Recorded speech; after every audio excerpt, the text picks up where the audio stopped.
বন্ধুরা, আশা করি সবাই খুব ভালো আছেন। আমিও ভালো আছি। আজকে আমার দুপুরের আয়োজন এই যে ভাত, আর এখানে একটু জ্যান্ত মাছ শিম দিয়ে আলু দিয়ে রান্না করেছি। যে এটা কী মাছ জানি না, কাতলা মাছ মনে হয় না কি যেন। ধনে পাতা দিয়ে জিরে বাটা আদা বাটা দিয়ে পাতলা পাতলা ঝোল করেছি।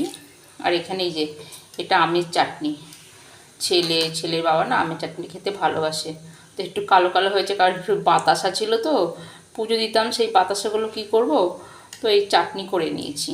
আর এখানে যে মূলো এনেছিলাম, মূলো শাক করেছি, একটুখানি আলু দিয়ে দিয়েছি। আলুটা দিলে না ছেলেটা বেশ ভালো খায়। এটা সর্ষে শুকনো লঙ্কা ফোড়ন দিয়ে রান্না করেছি। আর একটা মাছ ভেজে নিয়েছি, এটা আমি খাবো। আমার এই মূলো শাক দিয়ে মাছ ভাজা দিয়ে খাবো, আমার খুব ভালো লাগে। তো আজ এই আয়োজন।